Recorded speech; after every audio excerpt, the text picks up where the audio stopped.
It was around 2:30 today when a concerned neighbor contacted our department and informed that there was a swarm of flies surrounding the residence of her neighbor. Police responded, and based on the information received, the officers reached the entrance to the residence, where they discovered the body of Mr. Darold Miller in an advanced state of decomposition. At present, foul play is not suspected in this matter. However, an autopsy will be performed to determine the exact cause of death.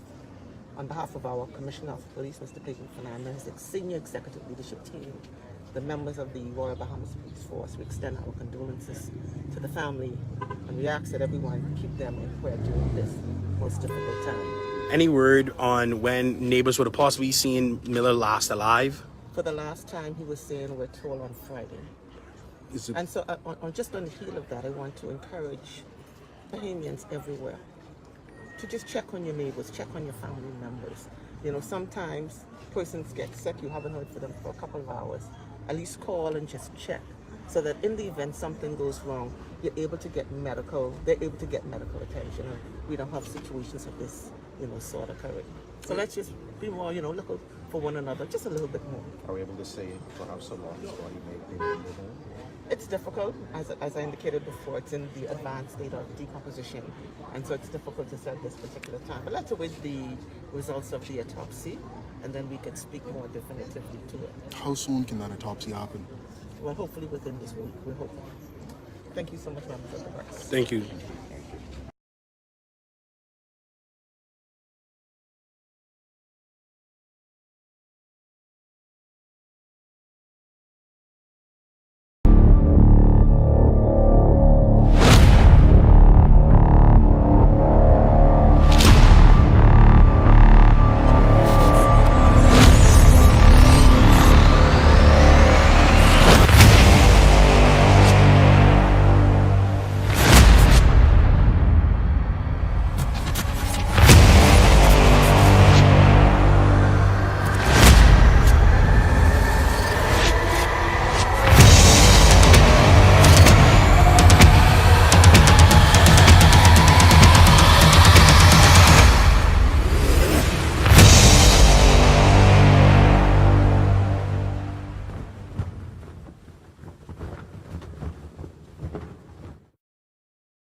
Good afternoon, ladies and gentlemen, and thank you for joining us, and welcome to Lincoln Bain Live on this Sunday evening. We always enjoy spending our Sundays with you, and thank you again for being here.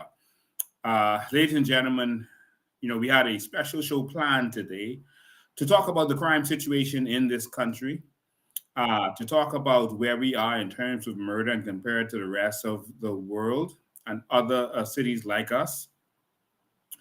Ladies and gentlemen, something happened shortly before it was time for us to go live, and we have to bring you aware, make the Bahamian public aware of what happened. And of course, by now, some of you should have heard that Bahamian legend Darold Miller has passed away.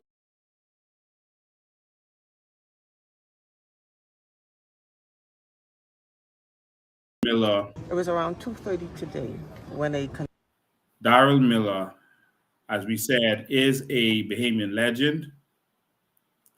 Darren Miller is a Bahamian legend. He is a journalist extraordinaire. He has trained many of the journalists in this country. He has taught most of them the skills that they have, and he has been an influence to others that he didn't train directly, including myself. I first met Darold Miller when I was a police officer working on Bay Street. I met Darold Miller because the Bahama Journal had printed a story, and they had actually used the picture of me and my partner at the time to it seemed to get more purchases for their paper. A Bahama Journal journalist had actually saw us on Bay Street and asked us to take a picture. And we said, okay, we were in uniform, and he said, okay, we'll take a picture. And he took a picture of me and my partner.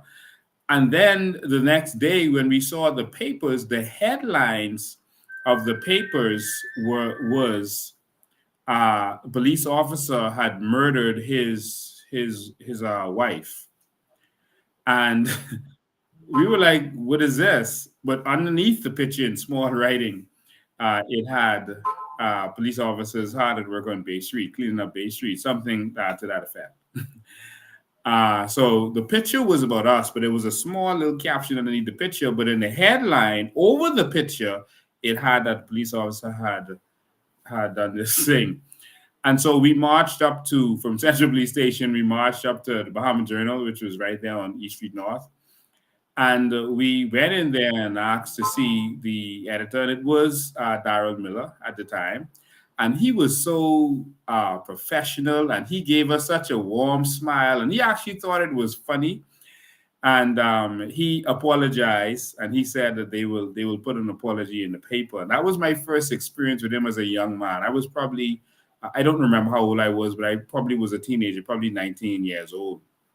And that was my first experience with Darold Miller. But he treated us so gently, and he had so much charisma as he dealt with us. We lost all of our anger, and he made us laugh at the situation, and we let it go because I came there big and bold. Oh, we're gonna sue you guys, and by the time as he was finished with us, we're totally disassembled of our anger, and that was it. That was my first experience with this charismatic Bahamian. And then because later I decided to go into journalism myself, not as a part of any station, I decided to do something called Controversy TV because I wanted to show the Bahamas as it really was. I wanted to really question the politicians that I felt like media at the time was not questioning politicians or pastors or anyone with power. And even persons like Darold Miller, they had shows that were very good and very popular at the time. But with these shows, if you dared call a politician name, they would hang up on you. Daryl called himself the cutter, and he would actually hang up the phone on you. And a lot of a lot of talk show hosts at the time would do the same thing because not because it was against the law to call their name, but because they were afraid of the backlash from allowing you to call their name on these new live stations or shows. And so I said, no. I want to bring out a show and I want to call their names. I want to say what is going on with them as long as it is the truth. Why shouldn't we be able to do that? And that was the birth of Controversy TV and what we did. And Daryl Miller respected what we were doing, and he would call with advice, and he would give advice on how we should do what we were doing.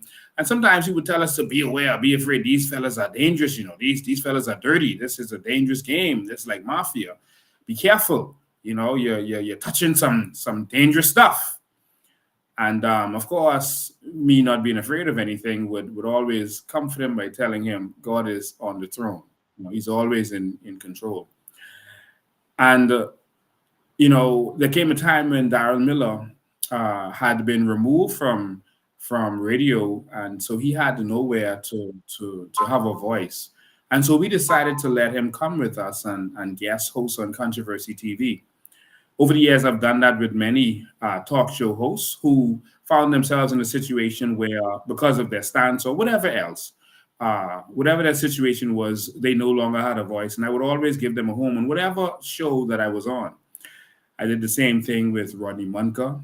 I did the same thing with Lady Russell. I'm not sure, but I might have done it with Chrissy Love also. I don't remember. But I definitely did it with Daryl Miller and others. When they were rejected from wherever they were for whatever reason, we would always give them a place, a home where they could continue to do their voice. Because when that is your only comfort, when it is what you're doing, what you were used to, and to be pulled away from that, that is a form of violence. That could leave a person feeling lost. And so I always felt it necessary to say, okay, I'll give you a voice. Just whatever you got in trouble for, don't bring that here, but I'll give you a voice and allow you to speak during this time. I remember having hell trying to bring Rodney Munker onto a show that I was onto More 94. They didn't want him to be on there because they didn't want any political risk. And I convinced them, and I had to row them and tell them, this is my show. You have to let Rodney Munker on. Let him have a voice. He's not going to say anything out of the way. He's smarter than he puts out to be. And so I got to have him on the show a few times. And I did the same thing with Daryl Miller. We'd bring him on TV with Controversy TV, and we would allow him to speak. And we befriended him. He always looking for a friend. He lived alone from that time to this, as far as I know. And he got especially close with my co-host Utah at the time, Taylor Rule, who now works at ZNS. And so Daryl Miller has been a legend. He's worked at many places. He's trained a lot of the people in the industry. He was a consummate professional. He gave a provocative air so that you would pay attention to him, but he was a professional and he knew how to do his business. But of course, Father Time is undefeated. And so Daryl Miller has now passed away at the age of 69. At the age of 69. He's a legend, and he will be remembered, and he will be missed. But of course, I quickly, before the show went live, just quickly grabbed a couple of his highlights from his career. You would remember him from his election announcing. It is legendary, and every Bahamian knows it. You would remember him from the straw market and announcing the straw market when it burned down, and quite a few other things. Before I get to the topic of the day, I want to just highlight a couple of these things so that you can have fond memories of this legendary Bahamian. A Bahamian who reminds me that we are all here for a purpose. We are all born for a purpose, and we must fulfill that purpose. We are born for nothing else. And there's something that everybody is good at. No matter they're good or bad, no matter anything else about them, there's something that every single Bahamian is good at. Every human being is good at. Daryl Miller was good at journalism. He was amazing at journalism, and he is a legend. Not only was he a legend, but he passed on his talents to others, other persons that he trained, including Candia Dames and others. And so the Bahamas is thankful to him. and he will be sorely missed. I want to segue there by showing you, I think, the most famous clip of Darold Miller. We could not find official clips, so we had to grab another clip that. So there's some people talking over it because they had actually recorded this, not me.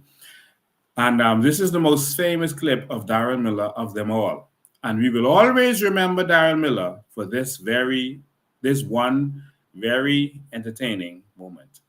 This is typical Darold Miller. Darren Cash of the F&M 132. Dr. Danny Johnson of the PLP 120. Dr. Danny Johnson of the PLP 120. Polling division number 3, the DLA's candidate is Theophanes Cochinomogulus. Theophanes Cochinomogulus. He has 30 votes. G-roll independent 0. G-roll independent 0. Let's go now to polling division number 8. I see why you gave me this. Darold Miller, and he said it with such conviction and seriousness on his face. He is he will be sorely missed. A couple more highlights of the legend before we move on. A couple more highlights is one time Darold Miller was talking about the hurricane, and we know him for his coverages of the hurricanes over the years, but this one was extremely interesting. Watch it. Category 1, Category 2, Category 3, Category 4, and Category 5 are only separated by about 15 to 20 miles per hour winds. This thing, Category 5, started 156, 157. This thing was 195. At one point, it was 225. This was a Category 10. Darold Miller said it's a Category 10. Only Darold Miller could make us laugh the way he did and entertain us the way he did. As I said, Darold Miller is a legend that none of us will ever forget. He was a legend. Darold Miller, there's, I think, 2 more shots that we have of him. One of them, Darold Miller, when he went back to ZNS. This was when the government took back over and he was going back to ZNS. This is the highlight. We're going to go all over this country. Yes, we are walking back home to ZNS. It's time. We're going to walk all over this country, from Mars Bay to Pleasant Bay, from Bailey Town to Matthew Town. We're going all over, hitting the road. We're back home, lively and provocative.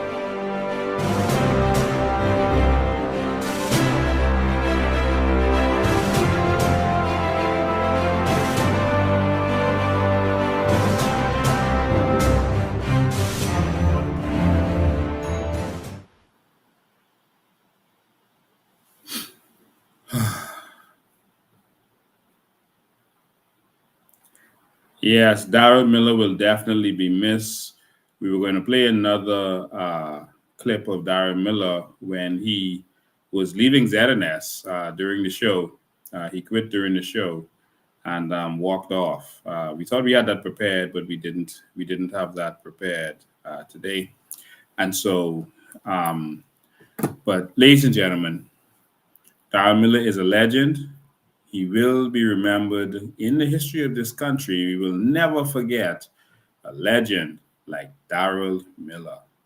Our children and our grandchildren will hear stories of him. We will see those clips forever and ever. Darold Miller, you served your purpose. You did your job. You contributed to the society in the way that you should. And for what you've done, we thank you. We thank you. Hats off and salute. And at this time, I would like to have a quick moment of silence for the one and only lively and provocative Darold Miller.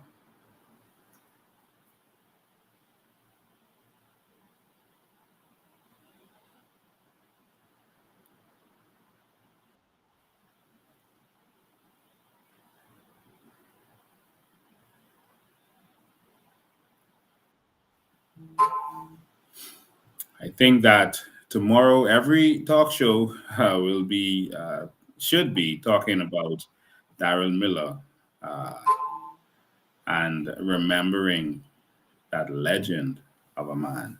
Daryl Miller has left the building. So, ladies and gentlemen, with that said, I want to move on to something very serious that Daryl Miller was also concerned with as he did his talk shows. I want to move on to something very serious, and that is the crime rate in our country. Ladies and gentlemen, I'm about to show you some statistics that may blow some of your mind, might be interesting to some of you, but we need to talk about murder in this country. We have to talk about it, and we have to look at it from a serious standpoint. Ladies and gentlemen, it's basically 3 years since the PLP has come to office. And in the 3 years since the PLP has come to office, they have done many things. And one of them is they've broken some records. Ladies and gentlemen,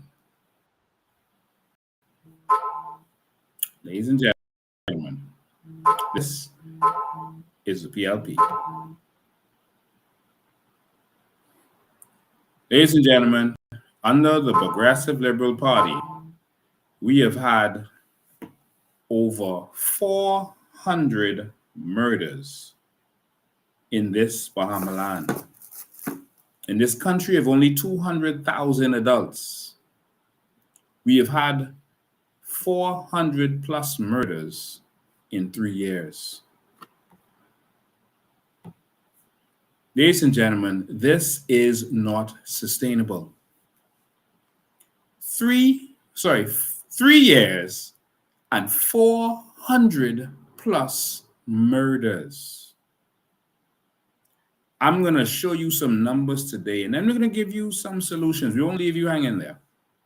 Because what happens now is that you have politicians, when they're in opposition, they have all manner of things to say about murder and the performance of the present government as it relates to murder. And then when they get in, all of a sudden they blame parenting, families, and society. They say the church need to come and help. They need to get involved, and they blame everyone else except themselves. Before election, they had all the solutions. After elections, they blame the parents for murders. I do not blame parents for murders. I do not. You're going to understand why as we get to the end of this live. Parents have a contribution to this, but the government has a responsibility. Parents have a contribution to their children and a responsibility for their children. But when it comes to adults, it is the government who has a responsibility to make sure that they are in line, that they are not offending the rest of us. Once that child reaches the age of majority and becomes an adult, the responsibility is on the government. The government who has taken the children from the parents for roughly 8 hours a day, they spend more of their waking hours with the government than with their parents. They learn their behavior. They are trained by the government. Some of the training is by their parents. You see your children probably between the hours of 6 p.m. to 8 p.m. and probably in the morning when you're dropping them to school. And you see them on weekends. The government sees them from probably they reach the school at 8 in the morning or 9 in the morning until 3 or 4 in the afternoon when they leave. The government spends more time with their children, and they spend more time conditioning the brains of your children. And so, yes, parents have a role to contribute to this, but your children is sitting in front of the government every day and being told how to think. They're being taught how to think. They are under the control of the government. I want you to take that very seriously. And this is why we need proper education. But we'll get to that in another. That's for another show. But ladies and gentlemen, murder is at 400 plus. 400 under the PLP. 400 plus. Now you will remember this. You remember Brave Davis and his merry men went on to the roundabouts and they posted these pictures under the F&M. So this in 5 years, the F&M 490 plus murders in 5 years. That's 5 years, 2 years additional. In 5 years, the F&M had 490 plus murders. But under this administration, the PLP has had 400 plus murders. Now I'm going to show you some other statistics because it's not just the PLP who has failed. Like the PLP has shown us before, the F&M has also failed. I want to show you something. It's very serious, y'all. I want you to stay with me today because this is a serious conversation. I want to show you something.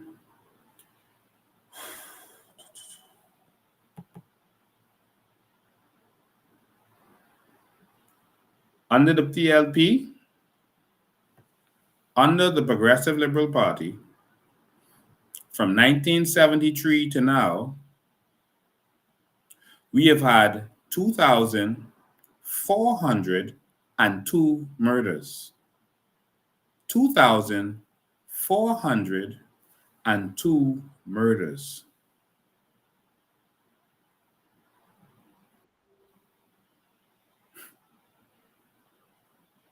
Under the PLP, from 1973 to now, we have had 2,402 murders. And under the F&M, we have had 940 murders. I don't know if it's come up on your screen yet. I'm showing it to you. So that is a grand total of, I think that's 3,000. I'm doing it in my head, 3,342 murders. Much too much. Yes, 3,342 murders. From 1973, we've had thousands of murders. But the majority of them under the PLP. I'm going to break that down for you because I'm taking this somewhere. I want you to see this. We're in class today. All right, so pull up your chairs and let's look at real numbers. Make sure your family and friends are watching. Use your ad highlights. Use your ad followers. I want to show you something today. All right, so that's what it is.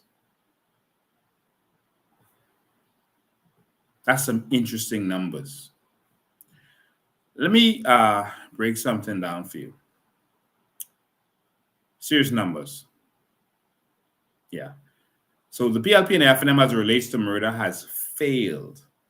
But let me show you over time. Let me give you a breakdown of the PLP and F&M over the years.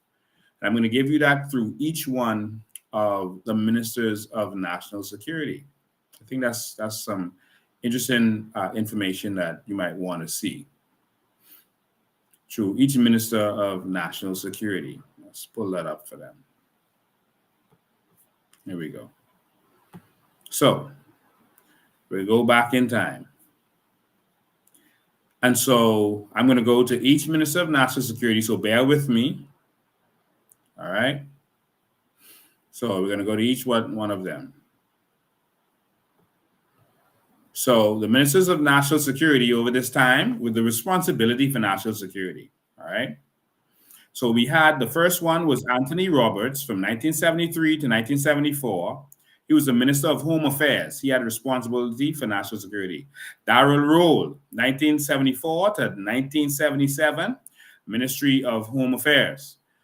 Darold again from 1977 to 1979, Minister of Labor and Home Affairs. It was modified at that time. Clemente Maynard, 1979 to 1984. Minister of Labor and Home Affairs. So Maynard took that over. And then Loftus Roker took it over. We all know Loftus Roker, another legend we just lost, 1984 to 1987. He was Minister of National Security. That's when the ministry changed.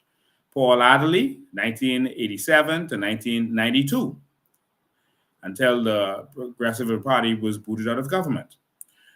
Arlington Butler then became the Minister of Public Safety and Immigration.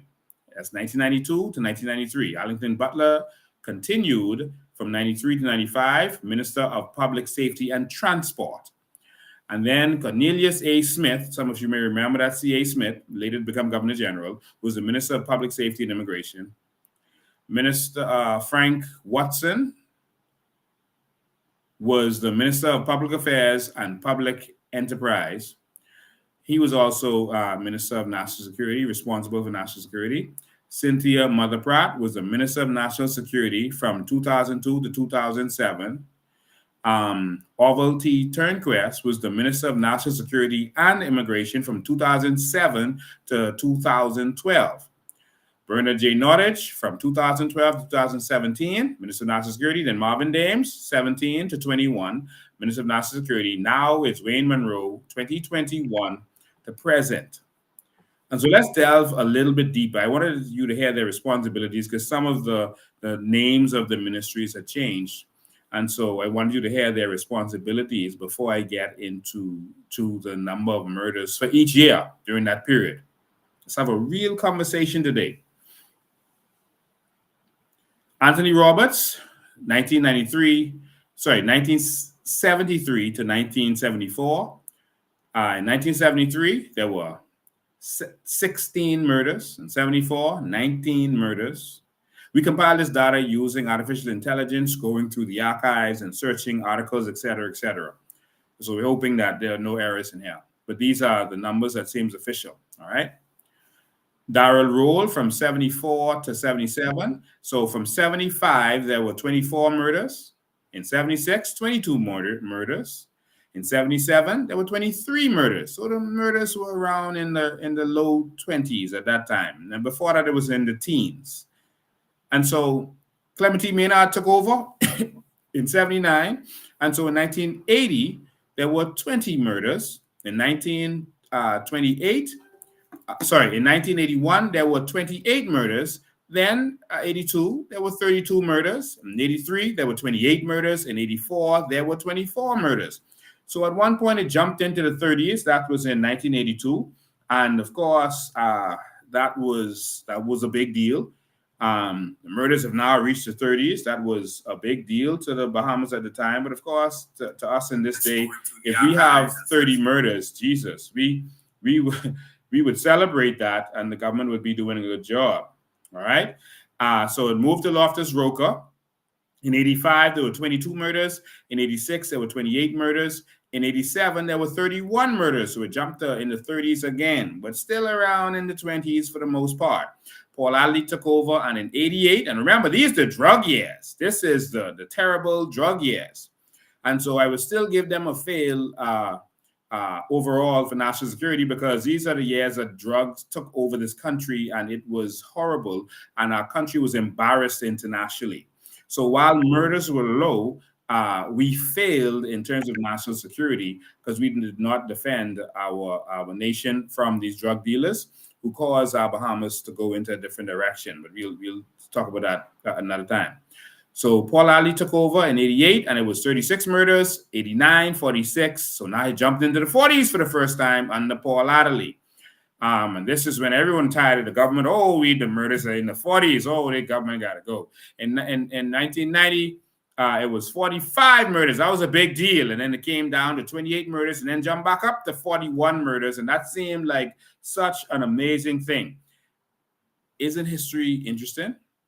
So I don't think Butler took over because the government was booted out, the PLP government, and the FNM took over in 92. So in 93, there were 35 murders. In 94, there were 52 murders. So under the FNM, the murders jumped up to 52 for the first time, in the 50s for the first time. And then in 95, it went to 50, 96, 51, 97, it went down a little bit to 46. And so now it was in the mid-range in the 50s as a norm. Frank Watson took over in 97, and there was 56 murders. In 98, in 99, it was 60 murders. In 2000, it was 74 murders. So it jumped in 2000 to an all-time high. 2001, it was 43 murders. Cynthia Mother Pratt took over in 2002, and we're going to confirm all of these. 52, then 50, then 44, then 52, then 61. Orville Turnquest took over, and it's 78, 73, 86, and then it jumped to in 2010 to 94. And then in 2011, it skyrocketed to 127. And the Bernard Nottage, we have listed here 111 to 119, and then 223, then a record of records in 2015 under the PLP, the murders reached 146. And then in 2016, it went to 111. And the Marvin Dames, it skyrocketed to 122. In 2018, 91 murders. In 2019, it went to 95 murders. Then in 2020, 73. And of course, this was around the time everyone was on lockdown, so it was hard to get out to murder anyone. And then in 2021, it was 119 murders. And now in 2022, it jumped to 128 murders. 128 murders, it skyrocketed. And then we had, I don't have the exact numbers here for 23, but it looks like 128 again or somewhere around there. We can confirm that. And then it's up this year, it's up to 94 murders.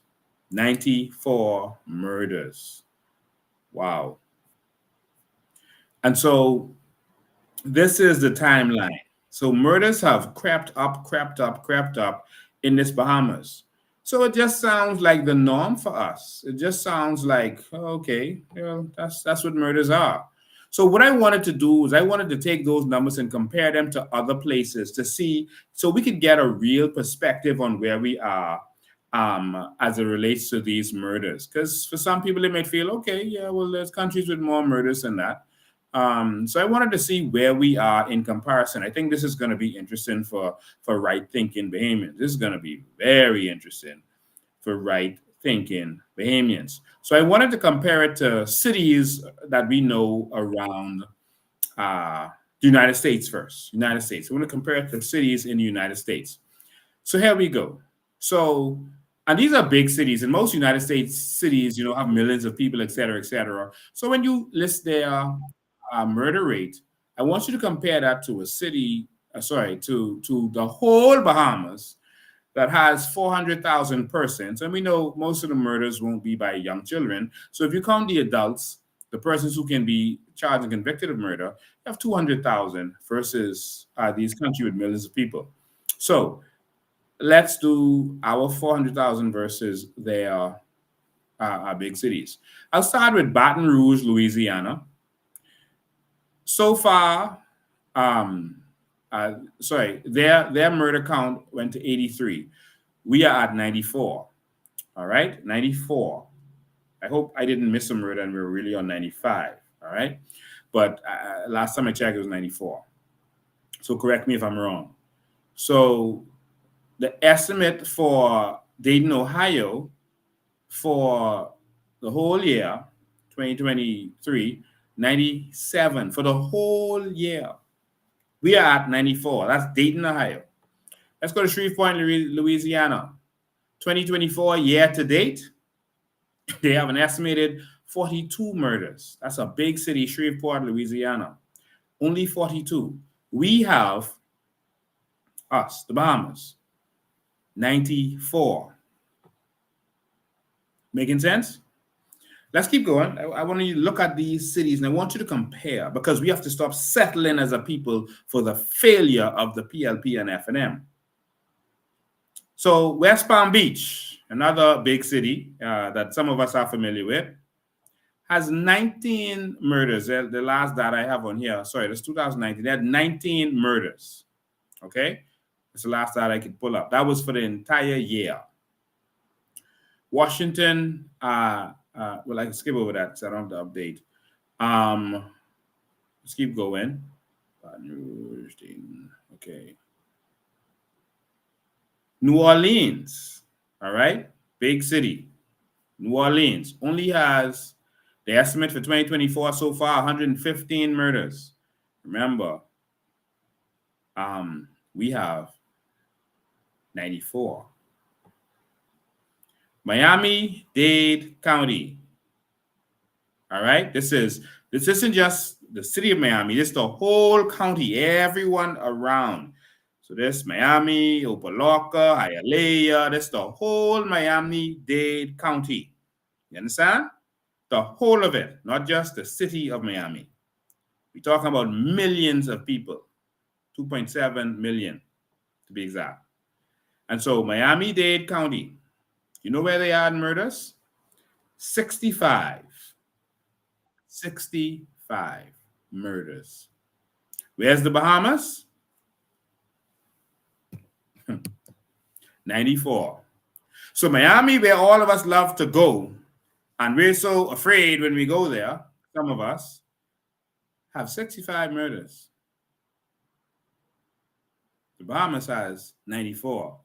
And then we say, oh, wow, how could America put and I was gonna play this for you, but I got tied up trying to do investigation, see what's going on with Darold Miller. How could America put an advisory on us? They put an advisory, a crime advisory on us this year. And people were like, oh, America has more murders than us. I'm giving you the real numbers. Miami has 65. We have 94. Orlando, another city, big city, 47 murders for the year. 47. The Bahamas has 94. I want you to see why you should be ashamed of the failure. I'm going somewhere with this. All right? Going somewhere with this. Philadelphia, year to date, 84. Big city like Philadelphia, 84. 10 less than us.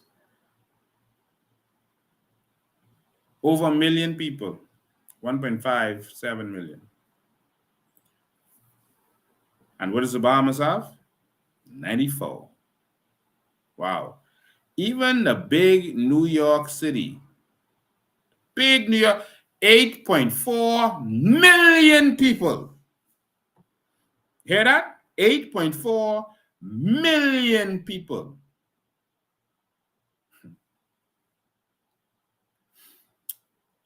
162 murders in that big city with 8.4 million people. Even Atlanta, Georgia, the metro area is 6.1 million people. Atlanta, 118 murders. We got 94. My God. My God. And so some say, oh, there's nothing the government can do about murder. What can they do? What do you expect them to do? Well, I expect them to do what they said they would do before they got in. They said they would deal with the murders. They put up the billboards and said that they're going to deal with the murders, didn't they? So why aren't they dealing with the murders? We have to have this conversation. Because they said they were going to deal with the murders and the murderers.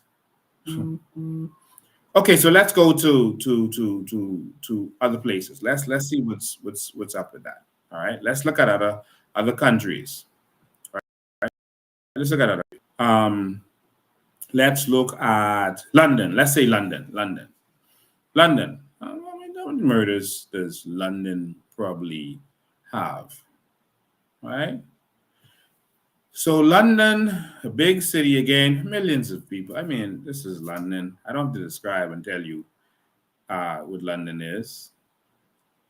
As of October 2024, London, England has 103 homicides. Now, all of the numbers I'm giving you is homicide numbers. And I want to show you the difference because our police don't give you homicide number, they give you murder numbers. So anything outside of murder, they won't count.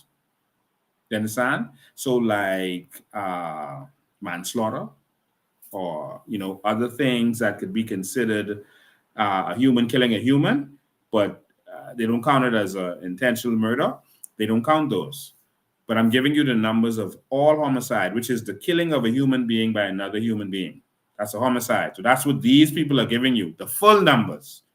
But we don't get that here. All right. So that's 103 homicides in London. I want you to see the perspective to this because we got to fix this. All right. We got to fix this. So, and again, London, just the greater London city area, where these homicide numbers are from, it's 9 million people, by the way, with 103 homicides. We should be ashamed of the failure that we keep allowing in this nation. 9 million people. All right? So let's go to some other countries, like Singapore. Y'all don't Google. Y'all tell me how much murders Singapore, homicides, not just murders. That's any killing of a human being by another human being, but they don't count here. Homicide. Someone guess and tell me how much homicides. And don't Google it. Just say a guess. How much homicides do they have in Singapore? How much homicides do they have in Singapore? All right, average every year, annually. Every year, annually. Come on. And Gillian Bartlett said none. No, it's not none. I don't think any country has none. Someone says 50. Okay, you're getting warm. Someone says 80. Okay, you're getting warm. 20. Brenda Ferguson, 20. Someone says Singapore is a strict country. 21. Someone says 120. Stanley Bow says 1. Philip Johnson says 10. Trina says 1.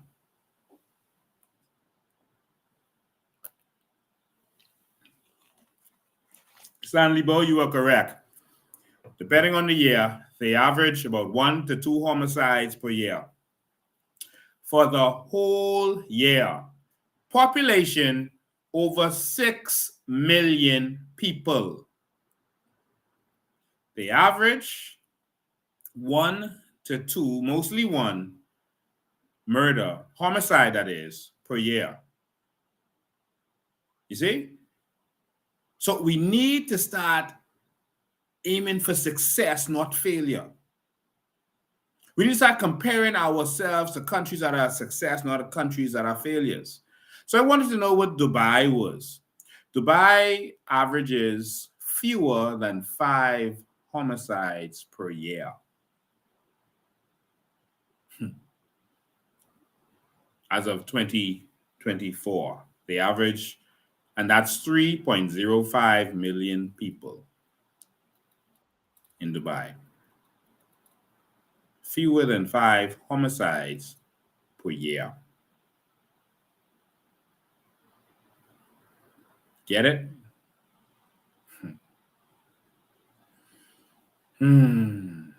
As of August 2024, in Barbados, there's been 34 homicides.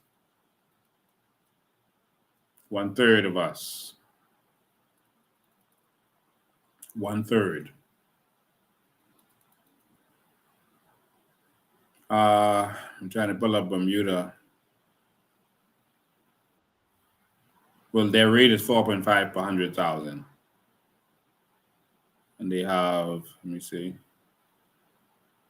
Well, I don't have the exact numbers. I'll have to calculate it.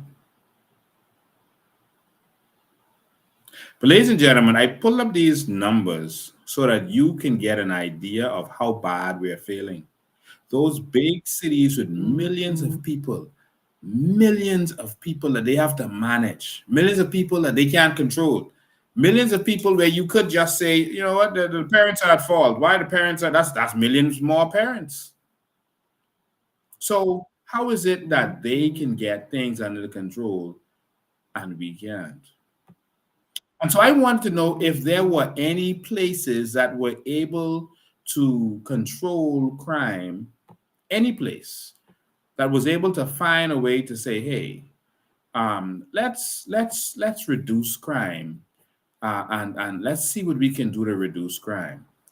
Because it can't just be that you throw up your hands in the air and say, um, there's no strategy, there's no way out of this. It's the parents' fault, even though you lambasted the parents. You lambasted the other government for their failure before, but now all of a sudden, it's the parents' fault. I want you to think about that very carefully,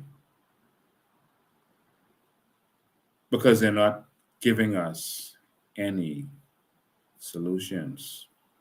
So the question is, are there any countries that manage to come up with a plan to deal with murder and to deal with serious murder rates? All right.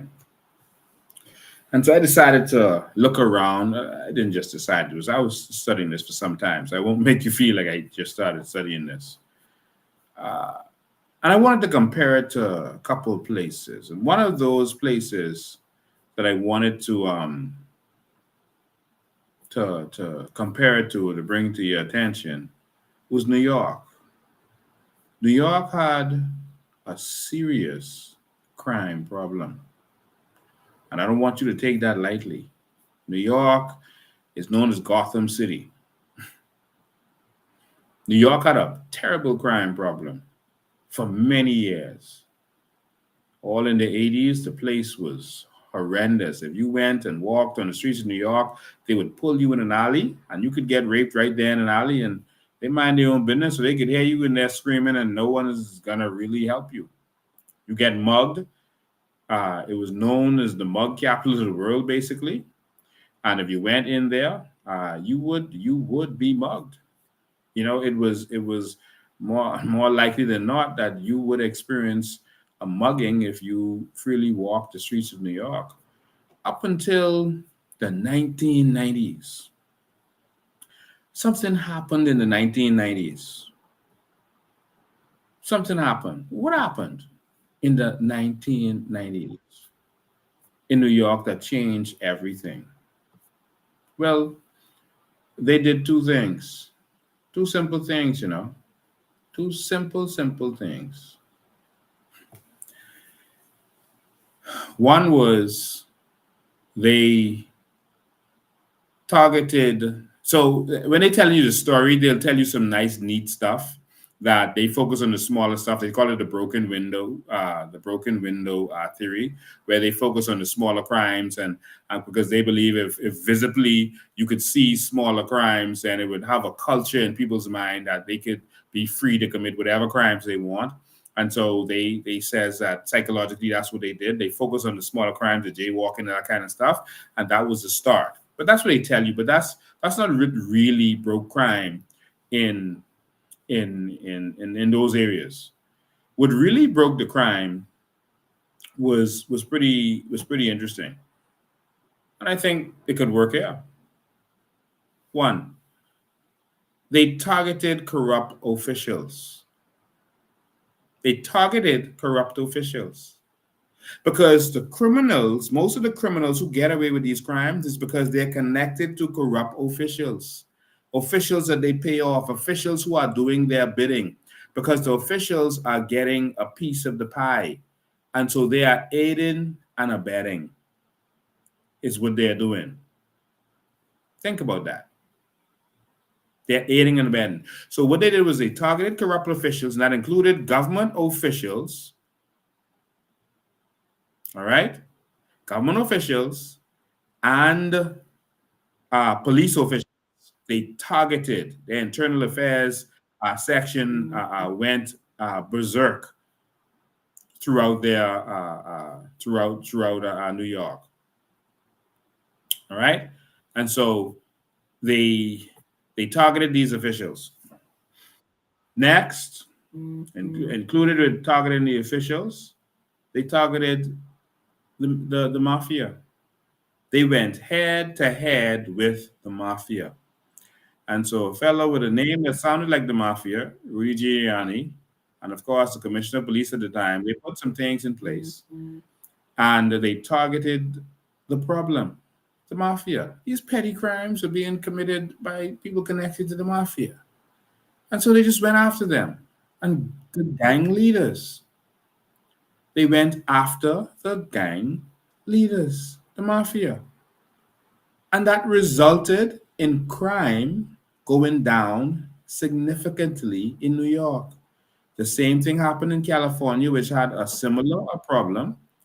They targeted corrupt police, corrupt politicians, and they went after the gang leaders. California's crime went down by half. The same thing happened in Boston. It's simple, you know. You know why that's so interesting, how they were able to break crime in those countries? Because here in the Bahamas, when the murders were happening at the beginning of the year, the police started to say that one of the solutions was they're going to talk to the gang leaders, etc. And so a lot of us started to stand up and say, talk to the gang leaders? You mean arrest them? And then the police came out and said that they've been talking to the gang leaders. Carlos Reed came out and said, yeah, they've been talking to the gang leaders. So one of the reasons the mafia was so successful for so many years is because they made you think they didn't exist. You would talk to them, they said, no, I'm just a businessman. I have this flower shop here. Okay, I have this club. I have this restaurant. I'm a good businessman. They pretended not to be there. But in this country, the officials, the commissioner of police, the minister of national security, and everyone else implicated that we are talking to the gang leaders. What are you talking to them about? They were even talking about having a meeting with all of them to bring them together. To do what? Lock them up? So, you know who the gang leaders are, and instead of doing what other countries did that got rid of that got crime way down, including London, that got their murder rate down, but that's including heavy gun restrictions, instead of doing what you can to target these people, catch them in the act, because what does a gang leader have to do? Crime. So if you know who he is, you just watch him and wait for him to do what he does. You do surveillance. That's what they did in all of these countries or cities that I'm talking to you about. If you know that this is the gang leader, what you sitting down talking to him about? You sit down, you watch him through the proper process. You tap his phones. In New York, they would set up shop. They would rent facilities right next door so they could watch them. And when they're going to commit a crime, you be there. What do you mean you're talking to them? What manner of nonsense is that? I don't understand that. Someone needs to please explain that to me.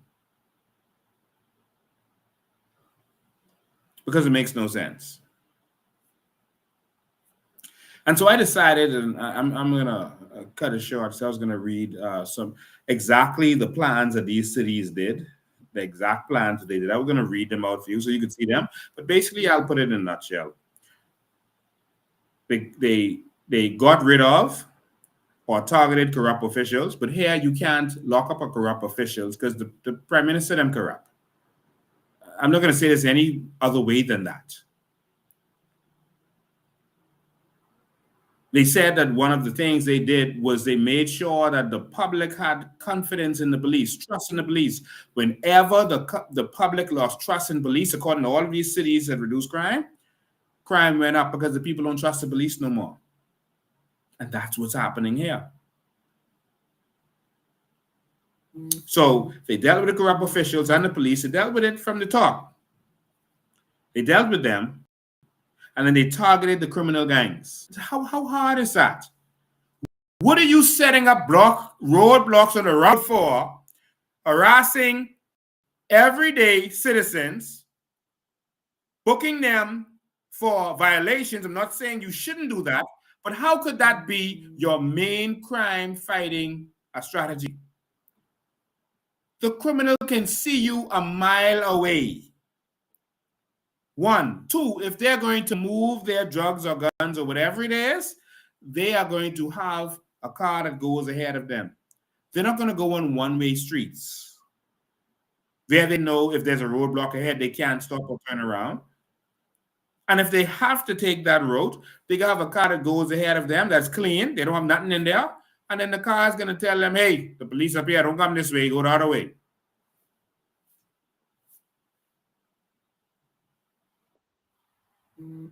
So you on the roundabout, when you know who the criminals are, and you could just watch them, target them, and lock them up. And then you make it seem like, oh, this is so difficult. No, that's because the criminals are working for the politicians in this country. And they work with their permission.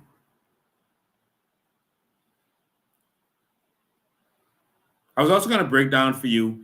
I actually put the PLP's plan that should be in the garbage, the blueprint for change. We showed their whole entire crime plan. I mean, and their crime plan is utter garbage. I mean, it is so embarrassing. We also prepared the back and forth between the PLP and FNM over the years. Every single year that they did it, we linked it to the newspaper articles, et cetera, and we're going to show you the criticisms of the PLP and FNM against each other. I'm not going to waste time with that. Go search it for yourself, because every single term, whoever's in opposition criticizes whoever is in about their failure to deal with crime. I have this lined up here, but I'm so tired of the wasting time with this PLP and FNM. We've wasted enough time with them. I also put what do you call it? I put the blueprint for change in artificial intelligence and told them to analyze that garbage piece of paper that we fall for. And they could be sending another plan, for us to fall for again. And then they're going to bring this dream team to tell us to vote for this dream team. They're so qualified and this and that, and this is going to be different. We're going to bring change. And so the FNM is going to come with change. So the FNM right now, for their strategy, they're targeting what they call young entrepreneurs or young business persons, so that they can come and say that this is the dream team. This is going to be change. We saw Arinthia Komalafe was campaigning in the Carmichael Road area this weekend. She was campaigning in the Carmichael Road area. I think it was Friday or something. Friday or Saturday, but I think it was Friday. She was campaigning there to be the candidate for Carmichael for the FNM. That's Arinthia Komalafe, campaigning to be for the FNM. But just last election, she was campaigning as the leader of the DNA and telling us, convincing all of us of why we shouldn't vote for the FNM. For 2 elections, she campaigned against the FNM and told all of us the FNM is garbage. the FNM and the PLP is a problem with this country. That's what she told us, you know. She told us to believe her and trust her, that she's genuine. That the FNM is the problem. The PLP is the problem. Now she there campaigning for the FNM. The same FNM, you know. The same FNM she told us was the problem. She said it was system. I ain't just about the leader. It's the system. They just the whole party corrupt. That's her. But before election, I told all of you, I get back to crime in a minute. Before election, I told all of you, I said that Komalafe has sold out.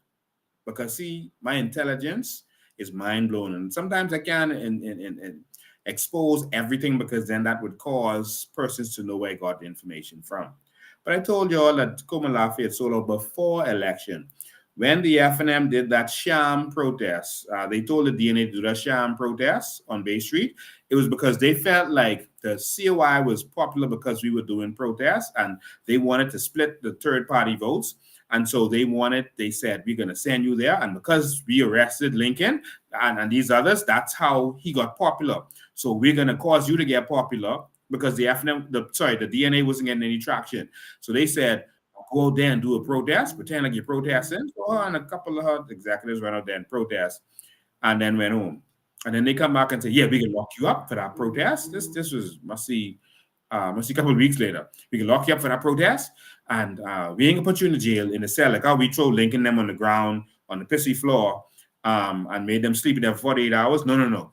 We can just let you go sit up in the boardroom, and then we'll let you stay there a couple hours, then we can let you out triumphantly. And then you release your candidates a couple days later, and then it's going to give you that popularity. And then those persons who would be drawn to voting for a third party would not vote. It would split the vote. Some would vote for you, some would vote for Lincoln them, and that takes away the third party threat because this was their theory, you know, that they cannot get Lincoln to sell out. It's the first time we can't get the strong third party to sell out. So we got to split their votes. And so that's what Komalafe them did. And I went and I showed y'all that Komalafe's husband worked for Brent Simonette. I showed the documentation, the documentary proof of that. I showed you that he's a puppet of the oligarchs, Brent Simonette and them, Bahamas First. I showed you everything. And I said, she's already sold out to them. All right. And that's what it was. And so now you see Brent Simonette is pushing a puppet and his name is Michael Pintard. So I have to just keep you informed of what's going on. He has a puppet. His puppet is called Michael Pintard. And so Pintard is his puppet and he endorsed him. And of course, Komalafe is his puppet to her husband. And so now he's pushing them together so that they could form this thing that they want to call a dream team. That's going to bring you nightmares and give Brent Simonette full control of this country, that they can rape and rob it. All right? And so he brought his one side of his puppet, Komalafe, brought the other puppet, Pintard, together so they could say, you see, work for this young, dynamic team to bring us into to change. Unstoppable change is what they're saying. But all they want to do is give you more misery. And so I'm just being real with that. And you have to spread the word. Make sure the Bahamian public knows not to trust these sellouts. And so you're going to now see other third parties popping up from all over the place, popping up all of a sudden. They ain't been here working and fighting for the Bahamian people, but there's money in being the party to come and split the votes. There's money in that, all right? And so all of them are now going to try to come together to show themselves to be a force so that they can make this money. Now, they know they can't win, all right? So they have to be mentally challenged to feel that they can just come pop up out of nowhere, haven't done any work, haven't fought for Bahamian people, disappeared after election. I think they could come and then just because they offer themselves that people are just going to vote for them. But they don't care about that. They care that, listen, if we just come and be the spoiler for the COI, then to split the votes, then we could just make this money and that's it. We don't expect to win. We just want to make this money. And so I'm telling you what happens behind the scenes. Last election, there were persons and third parties who came out and formed a fake coalition party, a fake coalition, I even call it the coalition, and was going door to door saying, hey, I'm with Lincoln Bain, I'm the coalition, and this is the candidate. So when you see this name, vote for this name. And they had a false candidate there. And that was Cassius Jordan there. And so they formed a fake coalition. And so these persons benefited from doing that. All right. And so this is what you have to look out for. I'm sorry, I took a little segue there because it's really important for you to know what's happening because there's a lot at stake. They're even going to send candidates to come and offer to run for us. They're going to want to send people to say, hey, I'm coming to join you. I'm going to be a part. I'm going to contribute. And then they're going to get inside, work with us, start being seen to work with us. And then they can start kicking up problems and saying stuff and making accusations so that the public could say, see, COI ain't got it together, man. See, they fighting. Oh, see this person, they was a COI and see what they saying now. All of this is a part of the plan. And that's why I tell people they have to be sensible. A gentleman called me on the last week. He called me and he said, oh, you have this particular person as the face of the COI and they in the WhatsApp group cussing people and this and that. That's a bad reflection of the COI. I'm like, of who? And I said, listen, the leader of a party and a party is not responsible for persons who support their party in the barbershop arguing with you. That's an adult who's responsible for his own actions. That's not Brave Davis' job. If a PLP is on social media and they're cussing out people, that ain't Brave job to call them and deal with them. That's nothing to do with Brave Davis. That's an adult. And all of us as Bahamians have freedom of speech and our rights to state what we want to state. We have freedom of speech. And so if someone says that they support the COI and they're on social media and they cuss you out, that's that person. Now, if you're talking about the leader or the deputy leader or the chairman, etc., or one of our candidates that does something like that, then you call and we handle that. We deal with that. But to tell me that, oh, Caprio was on social media and cussing, and she was cussing out people because they was talking about Brave, that Brave should deal with that? What? No, she has freedom of speech. And I said to that person, I said, every single day I wake up, they are cussing me, rowing me, making noise and making lies about me, making up stories out of nowhere, just making up lies about me. I said, I don't respond to them. I don't call Brave and tell Brave, talk to this one and talk to that one. I don't call Fred Mitchell and tell him, man, talk to this one, tell him stop it, tell him behave. I said, if you are in a political group that is meant for political debate, then you go in there for political debate. And if it gets heated, it's heated. And if you don't want to be in there, then you leave. We have to have political maturity. You can't say, oh, because this COI person cussing me out, I ain't voting COI.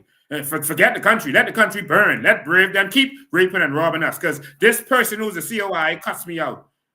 I said, next week, that person who said they was a COI, next week they could be PLP. So now when they cuss you out, you say, I ain't voting for PLP.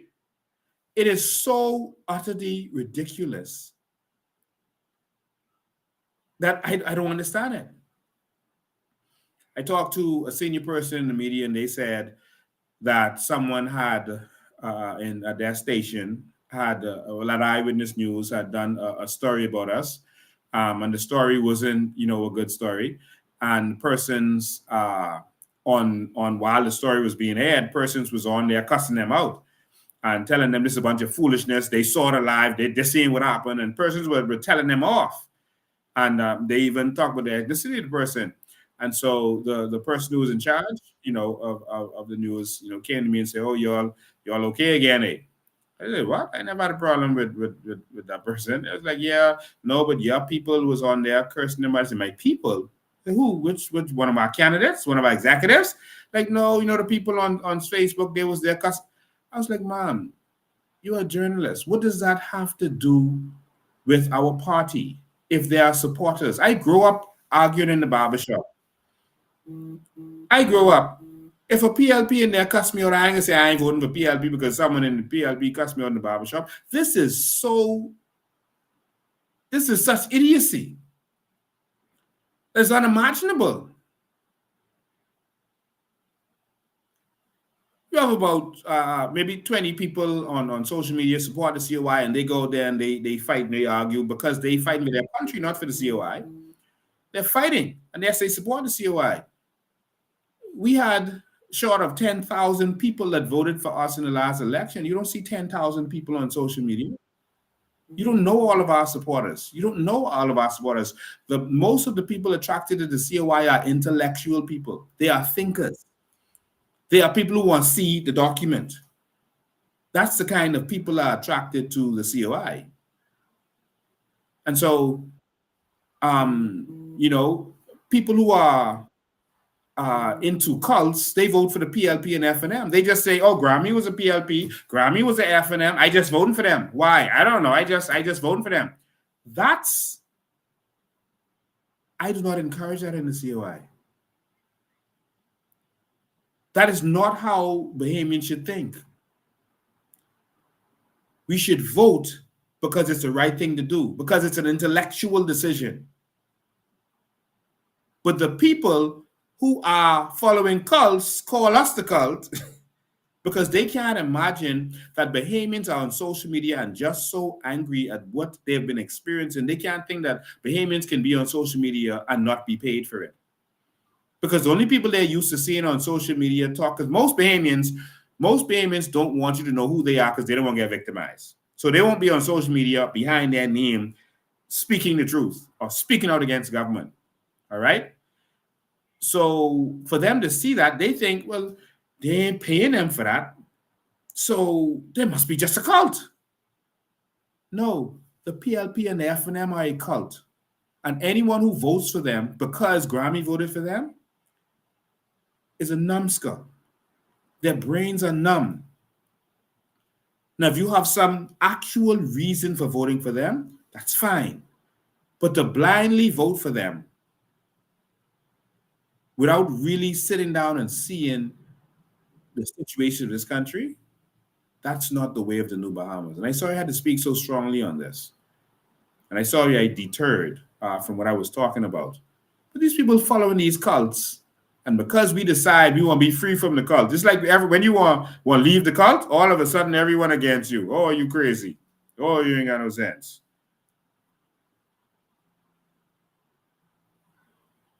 We got to wake up, Bahamas. Let these cult people tell you're wrong for waking up. Tell you you're an idiot for waking up. Start calling you names. We want a free Bahamas. We are independent thinkers, and that's what the COI means. The Coalition of Independent Thinkers. We can think on our own. Not one of our MPs are going to be under the whip. If your MP wants to vote against our party's position, they can vote against our party position. There will be no whip. They go vote for how their people tell them to vote. Because we have a mobile app all of our citizens have access to, and you can be able to tell your MP when you go in there to vote on something, you can be able to tell them, I ain't for that. And they're going to be able to have the live statistics with blockchain, so that verifies it is you that made that vote, and you're going to be able to tell them, listen, I ain't voting for no gay marriage. And then you could tell them, of course, that ain't even going to be tabled. I'm just giving you an example. That will not even be tabled under the COI. All right? I was just giving you an example. But you'll be able to tell your MP, I don't support this particular bill. This is my vote. And so we're going to change the game. But I just thought I would detour for a second there to get that straight for you. All right? Well, let's express freedom of speech. Speak your minds on social media. Have an intellectual argument. And if someone cuss you out, that's because they tired and they fed up. People are tired of being abused by these politicians. Yes, they can cuss. Yes. They're tired of getting used. and abuse. Of course, people are going to speak out. People are angry. And they cuss you out if they see you defending a wicked politician that is abusing them. That ain't nothing to do with me. That ain't nothing to do with the COI. Bahamians are fed up. And when people fed up, they start to cuss you out. That's their employee they talking about. That's the man they've been paying. They've been paying Fred Mitchell bills for years. So if they want to cuss him out because he's been squandering their money, then that's their right to do so.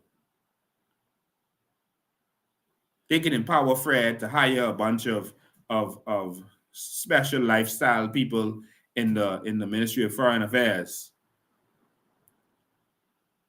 And he could be traveling all around the world, eating caviar and champagne and eating steak and sending the pictures back.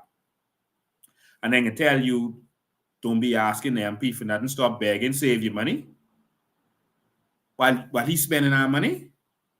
And you think people ain't gonna cuss them out?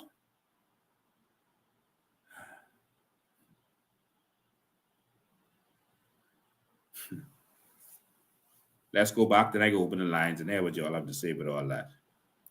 But you all continue to speak your mind. That's all Bahamians. Not who support the COI. Freedom of speech is a must. And like I told that person who called me complaining about someone who was rowing them in a WhatsApp group, I said, I have had people say things with me where I could actually arrest them. I don't. Nice. And that person was one of them who called me. Make up all kind of nonsense. Oh, Lincoln do this. Oh, Lincoln say that. And it'd be total lies. I don't waste time with that. I'm busy planning the new Bahamas. Don't waste time with that. Because people have freedom of speech. And I've already told them. They can say all kind of things with me, but I know one thing. Anyone with common sense could think. And this for the thinkers now. This ain't for the college people in the PLP and FNM.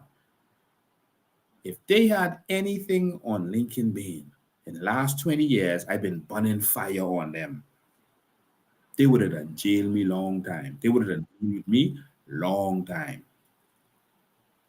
If they had anything legitimate on me. I didn't go on through, 3 elections now? Oh, we could bring out this and then bring that on them. Well, you can make up something new. You can set him up. I'm waiting for you all to set me up. I know you got something.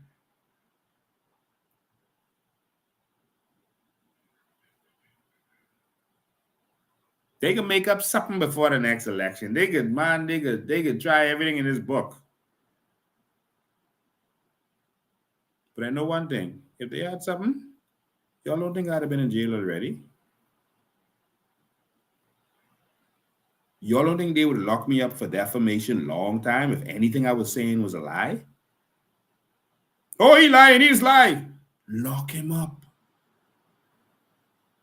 So he could sue y'all. And he could subpoena all the documents.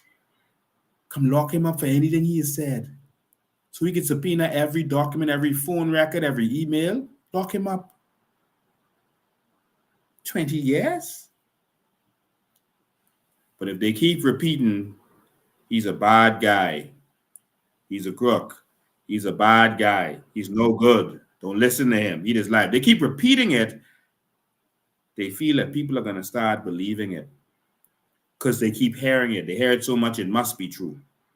Oh, he's bad, he's bad. But I can tell you one thing, this next dispensation, this next election is about bad versus evil. So since you say I'm bad, yeah, I'm bad. Like everyone else in the Bible. We some flawed men. Because the perfect men, scared to lose their little mortgage. The good men, scared to lose their little job. The good men, scared to speak up because they don't want to get victimized. The good man sitting down here and doing nothing. So the bad man got to stand up for the Bahamian people. And the bad man got to fight the evil men who are destroying this country. So this election is bad versus evil. Let's do it. I ain't coming here like them other politicians trying to make you think that I'm some angel. I come to tell you, okay, I was born in sin and shaped in iniquity. Thank God for Jesus. I'm a bad man, but I can fight them evil men. And if you got something on me, then 20 years? Well, you're all slow now. 20 years? Bad versus evil. Let's do it. Let's go back and then I go open the phone lines. Lord, I'm so sorry. I took a detour. I'm so sorry about that. But I think those things needed to be said. All right. One thing with God, now he always using these bad men. He used that murderer called Moses, used that murderer called Paul, and this drunkard called Noah, and I mean he just like bad people. Always picking bad people. But they always call the good people bad, and the bad people they call good. Wake up. But anyway, this before I open the phone lines. So the artificial intelligence pulled up the plan of the PLP, right? And they talked about what their crime fighting strategy is. And it listed them. It said their core strategy for fighting crime was these things. It says to strengthen border protection, also to community policing, research-based policies, partnerships for rehabilitation, second chance jobs program, expunging records, homelessness and support programs, and urban renewable city revitalization. So I asked the AI, I asked them, isn't this a good plan? What's the problem with this plan? Why has this been so ineffective? And so basically, AI analyzed the plan and said that this plan is very effective. It says, despite these measures, the plan has been largely inefficient in reducing crime. Here's analysis of why. It says lack of immediate impact for long-term strategies, from long-term strategies. So in other words, they have nothing to deal with crime today. They're talking about some stuff that, and they keep, like right now, they keep talking about what they're going to do, It's 3 years later, what we're going to do. So AI looked at their plan and says, this is the problem. Lack of immediate impact from long-term strategies. It says community policing. While community policing is a proven strategy for building trust between police and the public, it tends to have a low impact. The plan's success relies on deep engagement and structural reform with police forces, which takes time to implement effectively. However, in the short term, crime remains high, suggesting that the community policing aspect of the plan hasn't yet been manifested. It also depends on trust between the police and the public. Okay. And right now, the public don't trust the police. And when I say that, I mean the leadership of the police force, not the everyday working policeman. It says second chance program. This program focuses on rehabilitating former offenders and reintegrating them into society. While commendable, it's more of a long-term solution to reducing recidivism rather than addressing the immediate spike in violent crimes. This is why they're saying it's not effective. They did nothing to deal with crime today. Number two, the next problem, it says, this is what AI picked up, all right? The next problem, it says, over-reliance on rehabilitation without immediate deterrence. So over-reliance on rehabilitation without immediate deterrence. And the stuff they're doing will not really rehabilitate, all right? And so immediate deterrence. It said the PLP plan focuses heavily on offender rehabilitation and social services, but does not offer enough immediate deterrence and enforcement-based strategies to reduce ongoing criminal activities. There is little mention of stronger policing or harsher penalties for serious crimes like violent offenses or gang-related activities. And so even AI can look at their plan and look at the newspaper clippings and what they're talking about and see that they are BSing us. This is artificial intelligence. That they are BSing us. All right?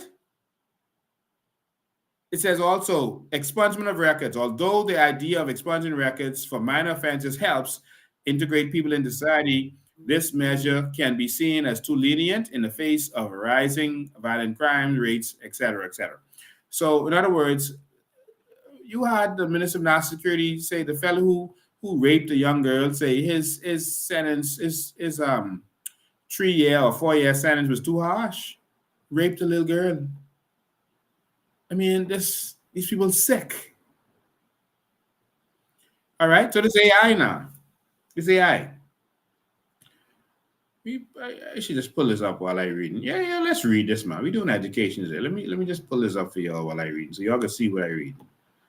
All right, this. Let me share my screen. Hold on one sec.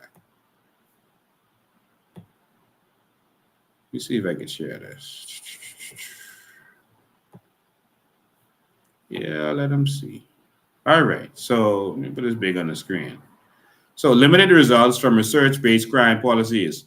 Research-based crime fighting strategies are crucial, but their success depends on quick adaptation and implementation of findings. The absence of immediate, impactful action suggests that these policies are not yielding visible short-term results. Additionally, the document lacks detailed explanation. They're talking about the blueprint for change. Additionally, the document lacks detailed explanations on how these research-based policies are translated into real-time operational practices by law enforcement. In other words, they flamming you. You see? Number 4, underinvestment in immediate police and security resources. Oh, wow. It says, although the plan mentions increased investment in border protection and community policing, it lacks a comprehensive investment in law enforcement resources that can improve policies' capacity to respond to immediate violent crimes. There is no clear commitment to expanding police tactical units or implementing technology advancements such as CCTV surveillance or modern forensic tools. There's no plan for forensic, not even a lab. The lab don't cost much to do. No lab. The community policing unit is mentioned, but the document doesn't offer concrete strategies. You see, that's what you need on how police presence will be increased in crime hotspots or how law enforcement will be modernized to meet the current crime challenges. And this is exactly what the COI is going to do with you. We're going to present you concrete stuff. Number 5, for the 5th reason why it says their crime fighting strategy is flawed or ineffective. Urban renewal focuses on long-term infrastructure, not immediate crime. Urban renewal projects like including street lighting and cleaning up neighborhoods for long-term crime resolution, as they can deter crime by creating safer environments. However, these are infrastructural fixes that do not address immediate rise in homicides or violent crime rates that need swift policing and crime prevention strategies. Clear action for tackling gang violence, gun control, and organized crime networks leaves a critical gap in addressing the most serious types of crime. Next, inefficient focus on gang and gun violence. The plan does not sufficiently address gang violence, which is often a key driver of murder rates in urban areas. Without a targeted approach to dismantling gangs or addressing the flow of illegal firearms, the plan misses one of the core contributors of crime in the Bahamas. Guns are coming into Haiti. The guns are coming in through Haiti. All right? They're coming into Haiti. So, and Haiti is buying it legally from America, bringing it into Haiti, and then they're selling it to the criminals, shipping it to the Bahamas. Simple as that. 7, and as long as the government is allowing this influx, there's still an influx of Asians. They're coming by boat and by plane still. It's going to continue. Overstatement. Number 7, overstatement of rehabilitative measures. Overestimation of rehabilitative measures. Rehabilitative programs like the STAR programs, while helpful for reducing long-term recidivism, may not be robust enough to tackle individuals involved in crime or those repeatedly involved in serious criminal activities. These programs do not offer immediate relief for the ongoing public security crisis. In other words, overestimation, they lie. Perception of weakness. Crime policies are not just about effectiveness, but also about perception. The PLP's focus on expunging records, providing jobs for ex-offenders, and emphasizing rehabilitation may be perceived by the public as a lenient approach to crime and to the criminals, especially when homicides and violent crimes are increasing. This perception can undermine public trust and reduce the deterrent effect of law enforcement. All right? And so they went on to give a synopsis of it. And so that's artificial intelligence. All right? That's artificial intelligence that can see the problems. And they gave another answer, but I won't read through all of that. They went into a lot of other interagency coordination, legislative hurdles. The laws are garbage, basically. Data-driven strategies, rehabilitation programs. We said that addressing the root cause, which they're not doing.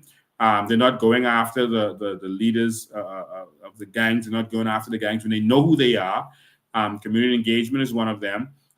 Resource limitations, implementation challenges that they've been having. So all of this is talking about and external factors, right? And it also says public perception and trust. It says if the public perceives the government efforts as ineffective or insincere, it can lead to decreased cooperation with law enforcement and reduce community participation in crime programs, etc. And so if artificial intelligence can look at their plan and see that it's flawed and that they are basically airbagging us, gaslighting us, some of the young people will say, then we have to raise our intelligence. All right? We have to raise our intelligence. I can't wait till their plans come out so we could go through them piece by piece. But guess what? In the meantime, we're going to release real plans to you. All right? With solutions to all of these problems. So I'm sorry I talked so long today, but I had to address a couple of things. So I'm going to quickly open the phone lines before we have to go. I wanted to talk more about the actual solutions. I need to open the phone line to give you a chance.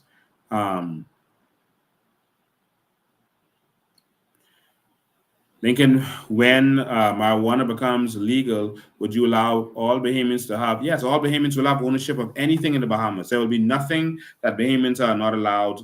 Bahamians will be allowed to own casinos. All right? Allowed to own casinos, allowed to own, have ownership in whatever is in this country. We are going into ownership of everything. We're going to transform ourselves from slaves and slavery to owners. Right now, we're hearing that there's a conversation that is about to go on. So I might have to get arrested again, just letting you all know.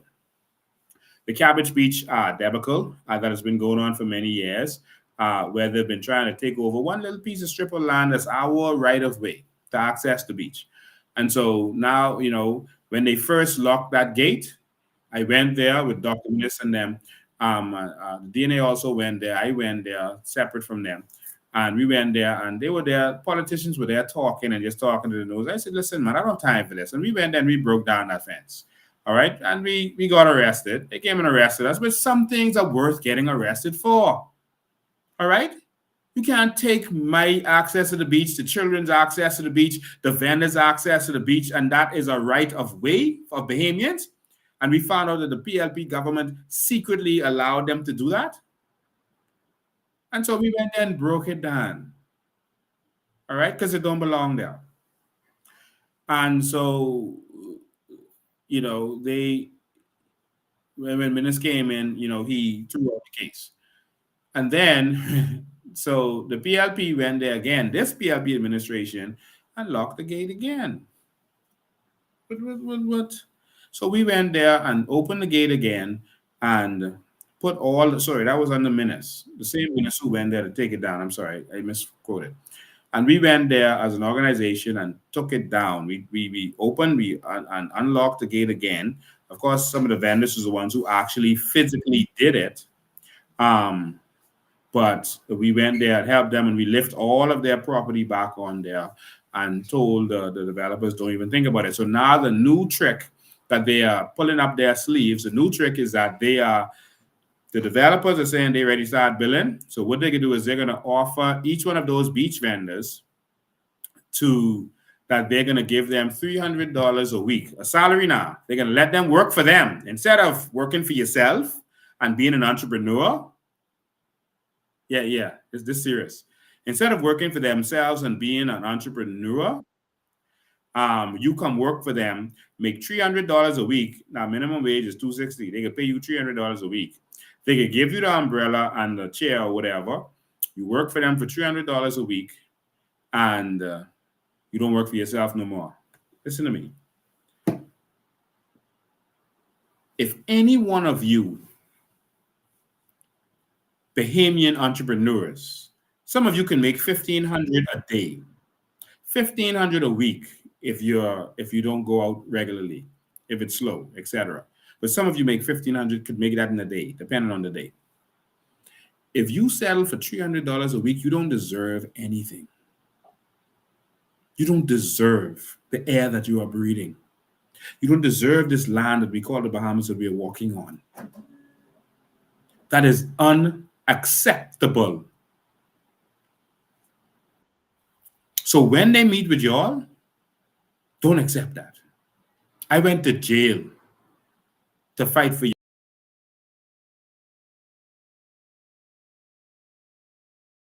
Fight for your rights. Don't sell yourself short. Slavery is over. A new Bahamas is coming, where all Bahamians will benefit from this country. You hear me? All Bahamians will be empowered. That's what we're fighting for, Don't sell out. Meet with them, Talk to them. You could hear anybody out. But don't sell out. I will talk with anybody. I would sit down and talk to Brave, I'll talk to him. I'll talk to Pintard. I'll talk to Menace. I'll talk to anybody. But they can know that they can't buy me. They can know that. And they can know that the only conversation I'm interested in is the empowerment of Bahamians. Let's open the phone lines for a couple of minutes. I only got a few minutes. So let's open the phone lines. 803-5995. You can call a regular call, or you can WhatsApp call. Either one is fine. Let me take this off of silent.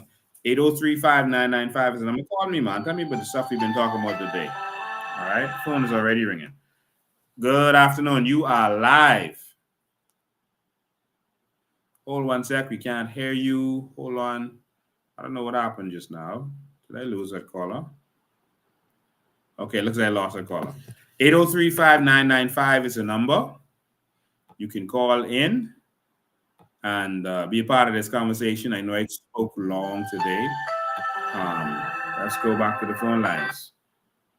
Good afternoon. You are live. Go ahead, caller. Good evening, Mr. Bean, and good evening, Bahamas. Good evening. This is Charlotte. Mr. Bean, I love this live, and the thing about it, I love the fact that our people are waking up. The conversations have now changed. Well, the conversations have long shifted. People are having conversations on the bus, in restaurants, on the job, about change, about the Coalition of Independence. They're starting to talk about the country's business. Once upon a time, it used to be our mothers and grandparents in the beauty salon talking about Young and the Restless, Bold and the Beautiful, what's the next episode of this and that. Now they're talking about the country because of the information that was brought to them. And I can say that the Coalition of Independence is that organization, is that party that has actually educated the Bahamian people.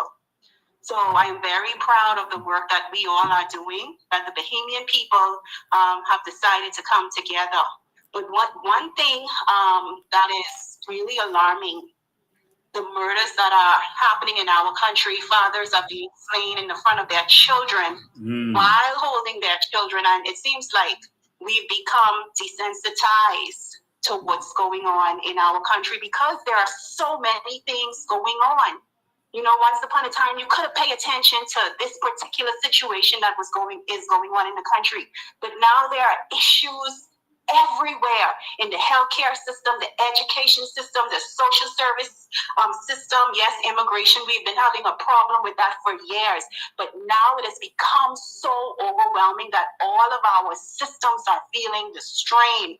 And then here we are faced with a possible food shortage. And instead of being proactive, they're waiting to see how the situation is going to turn out. Looking at the fact that there is war going on the other side of the world. Food containers are being held up at port. The Bahamas is relying so much on food coming in. What is the plan? What is the agenda of the government to make sure that our country, our people do not starve? Yes, we can do backyard farming, but food security is a national concern, a national security concern, since 90% of our food is imported. What is the plan? It seems like we have a reactive governance system instead of a proactive system. We see what's going on in the world. What is the plan? Yes. Well, anyways, this is something for our people to talk about. And by the way, of course, this is campaign season. I want to encourage our people, because we are independent thinkers. When the politicians come to your door, put the questions forward to them. How are you going to secure our country in today's, in the time when the world is going through such crises? How are you going to secure our people? What are you going to do for our constituencies? What are you going to do not only for me, but for my children's children? I need to hear the plan. So when they come knocking on the door and they start talking, listen to what they have to say, but put the questions to them.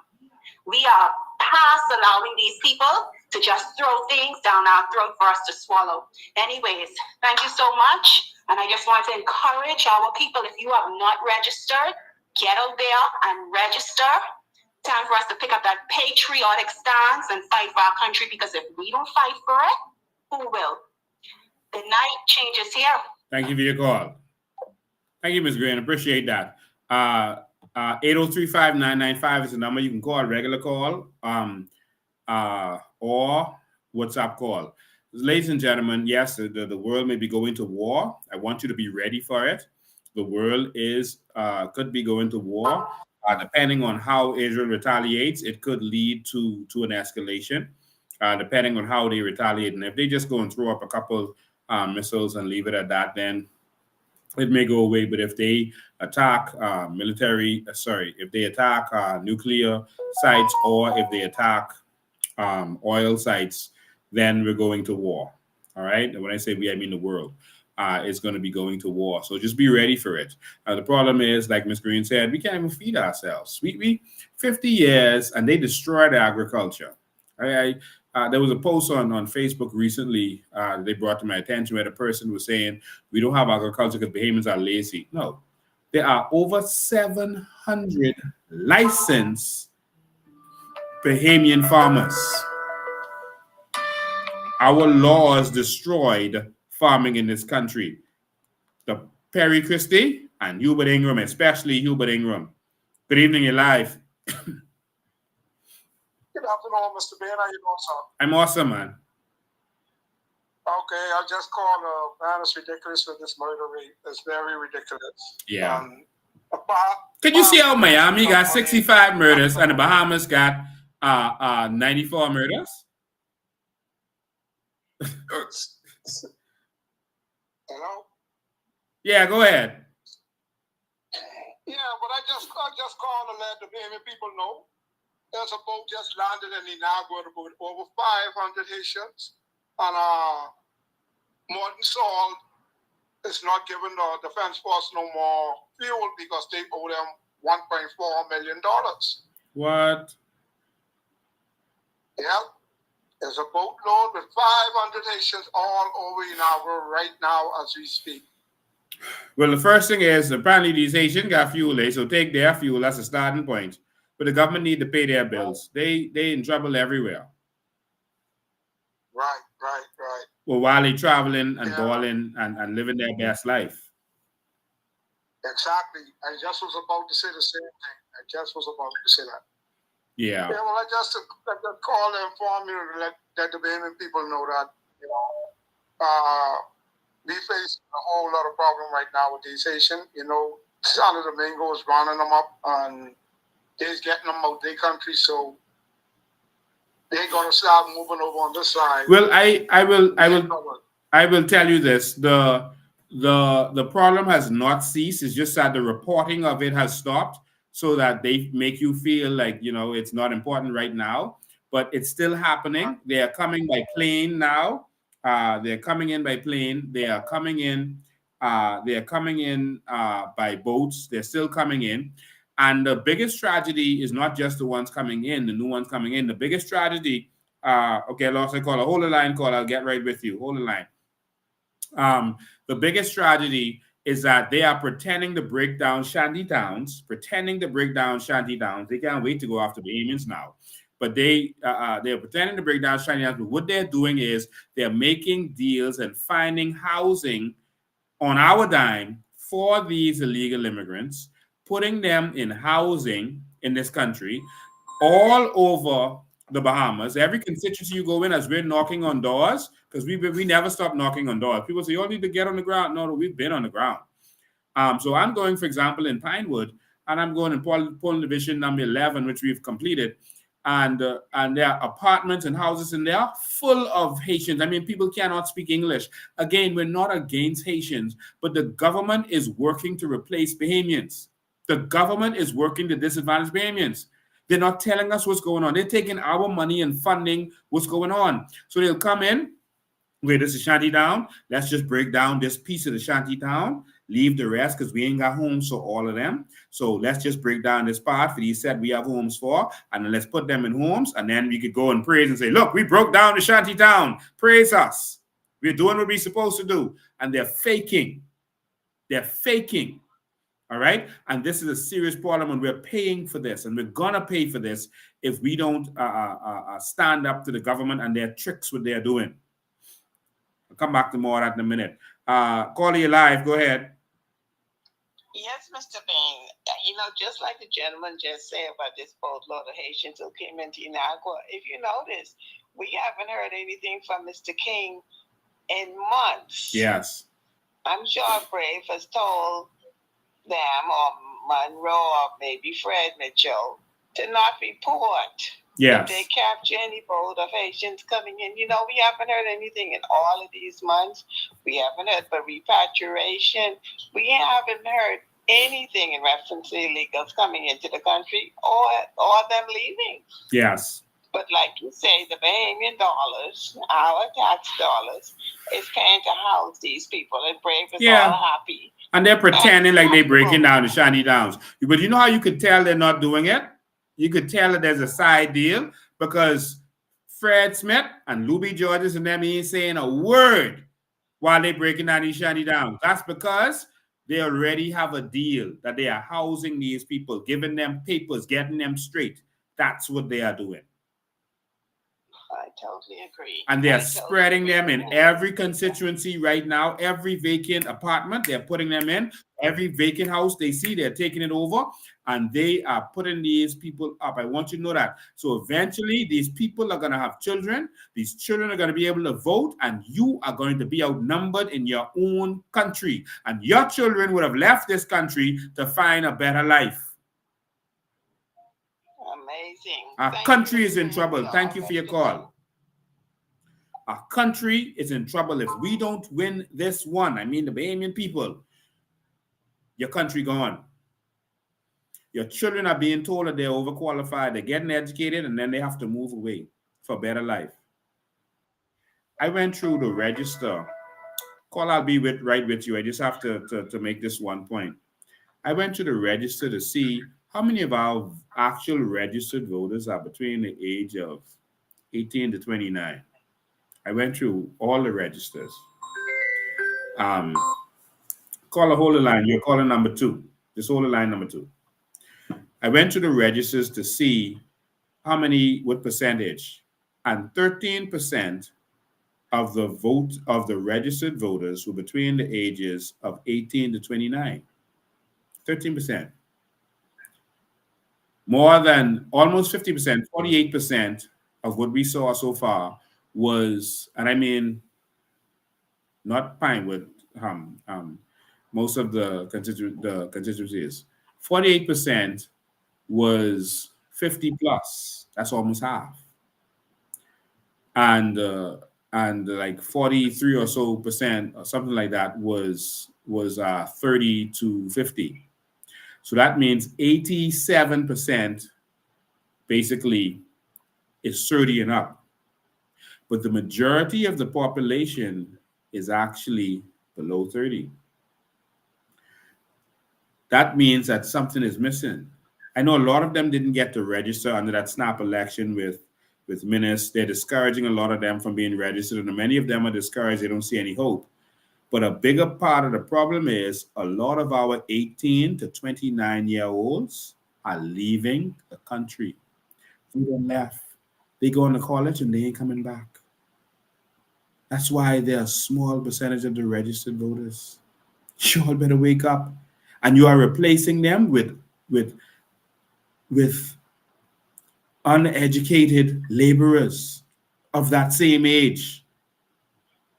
You all please fight with me as we save our country. This ain't about no one else, their ethnicity or their country. This ain't about hating nobody. This but loving this that we got is all we got. Because the rules about the change in other countries, Trump may very well win in America. This is a high chance that he's going to win. That's a 99%, in my opinion, that he's going to win. That means immigration policies are going to change. The immigration policies in Canada has already changed. So people are already coming back. People are already being sent back. So instead of fixing this, people move, but you should have fixed this. Let's go to phone lines. Good afternoon, you're live. Good day, Mr. Bear. Good day. First thing is, I want to say rest in peace to Darold. Condolences to his family. Hold one sec, caller. You're number 2. Hold one sec. Continue. Caller number 1, continue. Like Mama say, right? When Yes. you tell one lie, you got to come back and tell another lie to cover that lie. Right? Yes. In 2012, I believe, it was either 2011 or 2012, when the Ingram administration was in power, the same Brave Davis did a murder billboard campaign all over the Bahamas. Yes. They erected the murder billboards all along the highways of the airport where the tourists would have seen it. And when Vanderpool Wallace, the FNM minister then, told them about it, they was like, "Oh, would you want us to hide the truth? You want us to conceal the truth? We are not about hiding the truth." But now today, in just 3 years, it's done 400 plus murders under his administration. Wow. Not 5 years, 3 years. 3 years, right? He did a billboard all over the place, and then he could say, "Oh, at the time he had no knowledge of the effect that it would have had on tourism." I mean, come on. But now under his administration, in 3 years, 400 plus murders already. In 3 years and counting, I guarantee you we'll have 100 murders before the year out. Yeah. Okay. And when he was campaigning, he said that they had the solution for crime. They had the solution for crime. They said that they're going to do it. This is the habit. And then now you have Fred Mitchell to say, "Well, what y'all want us to do with crime? What y'all want us to do about it?" I mean, these guys can't be serious. Yeah. You know, and these the guys who now saying that they need another term to finish what they've started this term. So if you already been in power for 3 years, and your time is running out. You haven't completed anything, and now you need another term? Yeah, fool me. They do this every election where they get together, they start all these projects right before election, say, see, this is we doing, do it so far, and then it never get completed. Then when election, when the building sit there for another 10, 15 years, it ain't completed. Wow. It's just a big sham that they do every election. Yeah. Right? And I hope the Bahamian people pay attention to that, because it is definitely a big sham. We'll continue to evangelize and wake the people up. Thanks for your call. We sure will. All right. Caller number 2, go ahead. You're live. To the COI have in place for those caught with murder? Well, that's a good question. Well, the first thing that we're going to do is we're going to make sure that we implement capital punishment. All right? It's in the Bible, and it is in the law, and we have to carry it out. And no one is going to stop us from implementing capital punishment. And so we believe that if you take a life, that your life will be taken. That is the first thing. Some people say it's not a deterrent, but it's not meant to be a deterrent. It's meant to be a punishment. It's not about being a deterrent. So prison isn't a deterrent because we have an 87% recidivism rate. That means people keep going back. That means it's not a deterrent. So that means you don't send people to prison because it's not a deterrent. That makes no sense. So we are going to implement capital punishment. There are other things that we're going to put in place that people are not going to want to murder. One, we're going to have programs in place for our young people. We're going to be presenting all of our plans in short order, so you're going to see. To the point where we're going to take them off of the street. All right? We'll explain that more some later. If they're not on the street, then the gangs won't be able to recruit them. All right? They're going to have reasons to live. There's things we're doing with culture and tourism, etc. That's going to make a life. For example, the entertainment industry, what we're going to be doing with our young people is going to cause them to have a reason to live. They're going to be professional entertainers. We're going to reveal all of this later, and then, pinta them to copy it after they hear us say it. But we're going to have things for our young people to do. It's going to blow your mind when you hear it, but I don't want to put it out there yet. You're going to hear it in the coming months. Okay. But that's going to take them off of the street. All right. Also, everyone is going to benefit from their natural resources from their sovereign wealth fund. If you commit a major crime, that is going to be taken away from you. You're going to be a fool to give up your sovereign wealth fund because you want to rob Grammy and thief her purse or do any of these kinds of crimes. And so it's going to be a fresh start for everybody. But if you commit a major offense, you lose your benefits. All right. And so that's gonna cause you to not want to do that. We are gonna have proper forensic investigation. We're gonna have a forensic lab, so that the murders aren't investigated based on hearsay. So the murders won't be, the fella was wearing a black pants and a red shirt, and who would have wanted to see him there? Who he had an argument with lately? That's how they investigate for a lot.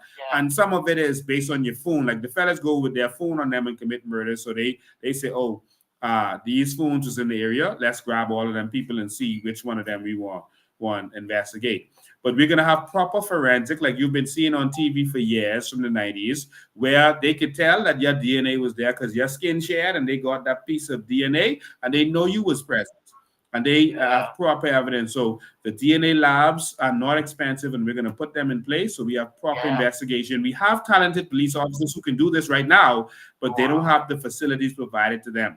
So you're not going to be able to get away because of other things that we're going to put in place in terms of policing. Like, for example, we're going to have police officers patrolling 1 per car, not 2 per car, but they're going to be working closely together. When you go in the States, only 1 police in a police car, only 1. But they are working together in a different area.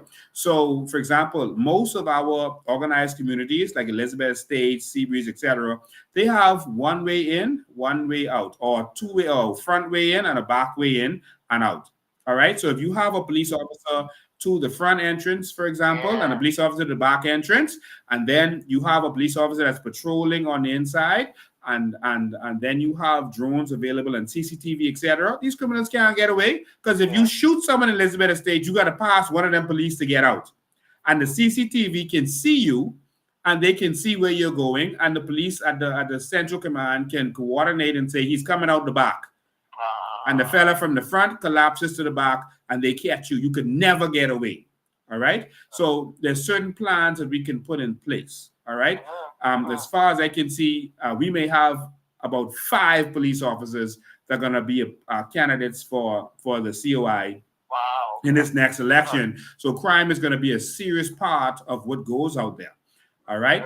So there's more that I want to say that we're going to put in place, but I'll leave it there for right now. But crime happens because people are hungry and that people don't have. And that's why crime goes up in December. All right, it always goes up because people have need. They gotta buy gifts and they gotta do this and that, and so they start robbing and stuff more. And so because you're gonna benefit from your natural resources, you won't commit crimes. So like in Dubai, you have 1 murder a year, and that's some a worker who's there, and he probably get drunk on the weekend or whatever illegally because they don't allow alcohol, and do something out of the way. All right. But in terms of their people, they're not trying to commit no crimes. They're trying to preserve what they have, their country. So we won't have people hurting and starving, etc., in our country anymore. And so people that have less reason to commit crime. And if you commit a crime, you won't get away. And 2, we can make sure it's you, because I don't believe in capital punishment in our present system because it's too much gossip investigations. All right. I'm not killing no one based on gossip. All right. But if we have proper investigations and we do have the police officers who are capable of doing that and no corruption, then we can go to capital punishment, because when we kill you, we know that was you. All right. So that's the difference. Good. Thank you. All right. Thank you for your call. And so people will ask questions about caller number 2. I'll come to you right now about the Privy Council, etc. The Privy Council did not say, and I've shown you this in writing on a previous live, the Privy Council did not say that we cannot do capital punishment. They said it has to be the worst of the worst. So all we have to do is define the worst of the worst. And they did define it, but all we got to do is codify it in our laws, and boom, we can go back to capital punishment, but they don't want to do it. And that's where the problem comes in. All right. So sorry, I had that picture up in front of you all this time. Let's go to the second caller. Caller, you live. Hello, good day. How you doing? I'm awesome, man. All right, good. Just want to say R.I.P. You know, he was a good man, and you know, it's a blow for the Bahamas. It is. Just want to say your vision is right on point, because if you look at all this money they're borrowing, it's almost like we don't have crime. Yeah. They borrowing this money and carrying it to different islands and developing tourism, which is they mind just on money. But if crime is happening, it's almost like they're forgetting about Nassau. And if y'all really think about it, if Atlantis could have another cruise port across from a cruise port, they planning on abandoning in a couple of years, because the mentality, they can't take it. You know, if y'all was to take this money and say, hey, listen, instead of asking people to sign up and use their home camera, which is for their personal use, why don't we use this money and put cameras on every corner? Just like how you say, how can you get away? And then you can get out of investment and deal with tourism and different things like that. You invested in tourism and tourists can't come here. What's the point of getting all this money and crime out like, it just don't make no sense. Yeah, you know, because tourism is our number one industry right now. The reduction of crime should be important to us. Just like moving forward, you know, manufacturing is going to be a serious issue in America. And so we should be getting into manufacturing in this country. But the problem is electricity. The cost of electricity is barring that, but we're going to fix that with solar. The same way tourism is our number one industry, so crime should be a priority. So we should have CCTVs everywhere. In England, they can find anyone in 7 minutes anywhere in England. Anyone. All right. In China, they can find you quicker than that, with over a billion people. And so that's because the CCTVs with facial recognition, etc., they can find you. So invest in it. Don't tell me you need private people to give you access. Put the cameras up and let's see what's going on. And that's the problem. People are celebrating and being happy because they get this money and they're on the island doing this, doing that, but you forgetting about Nassau, all this murder. when they try to escape. They come to your town. Why you think so much murder start happening in Lutra? And God forbid it happen anywhere else. But some places you can leave your door open, you can leave your car open, like no problem. But in Nassau, you can't even go leave your keys and come back outside your car gone, and you got your keys in your hand. Yeah. All right. Thanks for your call, man. Gotta run. That's the last call I can take tonight, guys. I'm so sorry I have a meeting, otherwise I would have gone over time. But someone asked a question, when will CBI be coming to the Family Islands? We've been coming to the Family Islands. We've never stopped campaigning. There are a lot of people who don't know that we are live every Sunday at 5. So please, everyone you talk to, remind them to come here and listen every Sunday at 5. Come ask their questions. If they don't understand something, if they want to know our solution to something, we have studied every single area of society, and we are ready to govern this country from day one. And very soon, you're going to see our dynamic release. You're going to see our candidates releasing our vision for the new Bahamas. Just stay tuned. All right. So someone says, when we come to Family Islands, we've been traveling to Family Islands. We've been traveling to all of them. We've been to Andres recently. We just came back from there. If just pay attention to my Facebook, and you'll be able to see. A lot of you are not getting the notifications because the government is blocking it. It's being blocked, so you won't get my notifications. So you just have to know to come here every Sunday at 5 o'clock, and I'll be here. If there's some issue or whatever, it'll be 8 o'clock, but it's normally 5 o'clock. But I will announce that it's 8 o'clock, and you'll see it right on the screen. But we've been at the Freeport frequently. I just came back from there. We've been to Abaco. We're going back to Abaco in short order. We've been to Andres. We're headed to Long Island. Long Island, we are coming to you in just a matter of days. And so I'm going to announce it to you in short order. But we're coming to Long Island in just a few days. I think it's on the 18th, but I'll get the exact thing. So we're coming to Long Island. We're going to meet with our people there. We're going to see you. We're going to talk to you, let you know a little bit about the vision for what's going on there. And we are ready to launch our Long Island candidate in short order. So we're looking forward to coming to Long Island. So we're going to be there very shortly because you have suffered too long. You know, under the FNM, you've suffered. Under the PLP, you've suffered. There's no reason that you should be going through what you're going through. But the reason Long Island has suffered is because, as far as they're concerned, you could vote for us anyway. So why should they do something for you if they know you can vote for them anyway? And then when the PLP gets in, they say, oh, well, that's the FNM. The FNM ain't do nothing for you. We ain't do nothing for you. And that's why you have suffered. And so we're going to fix that, all right? We're going to make sure that all of our people benefit from our country and that no island is neglected, because we're going to have island states and city government, all right? So we're going to be touching all of our islands. I heard these people on social, they had, what is his name?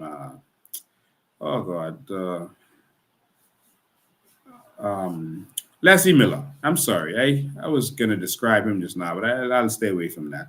Leslie Miller was on Shanique Miller's show, and they're terrified by us, so they're going to use these kind of shows to sell themselves out. And another fellow is on there. I forget what his name is. I think it's Ferguson.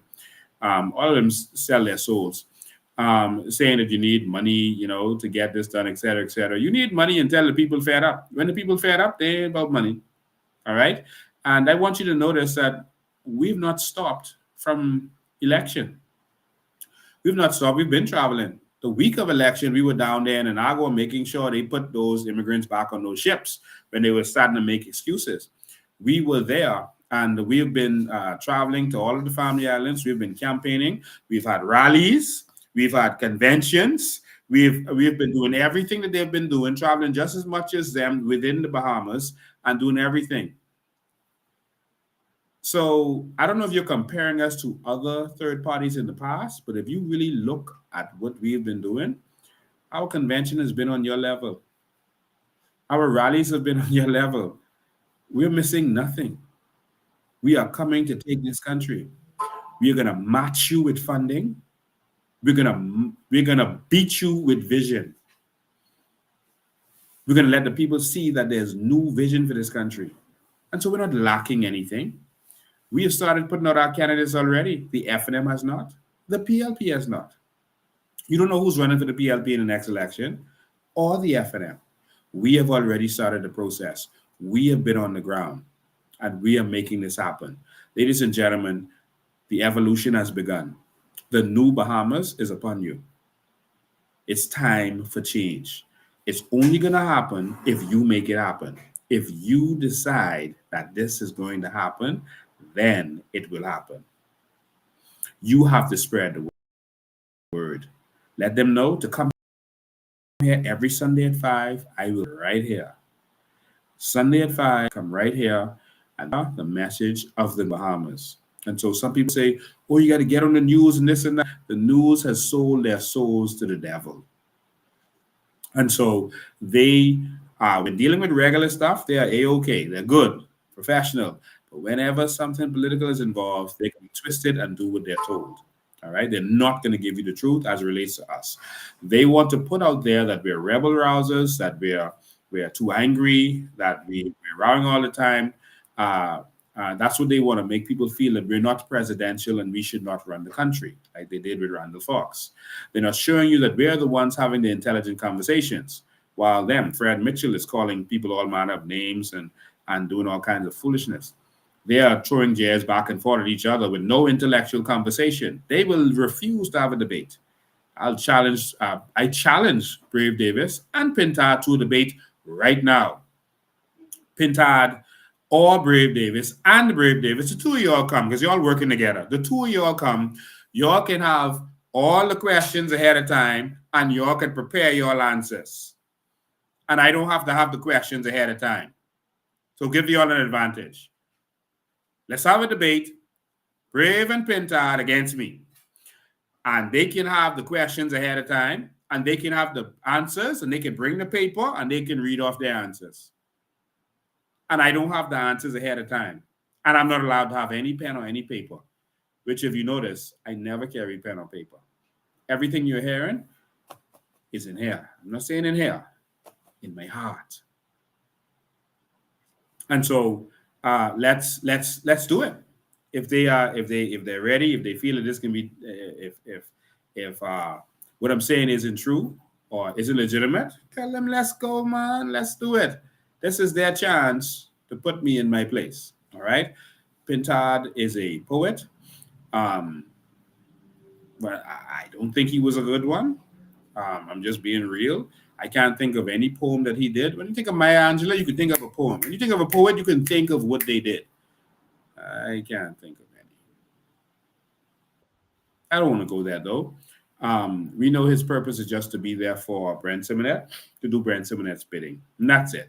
And some people are going to fall for that, you know. Brent Simonet is going to throw a bunch of money into this election because he can make billions of dollars. So he's going to throw as much money as he can to make his billions for him and his children. He's doing it for his children's children, for his grandchildren.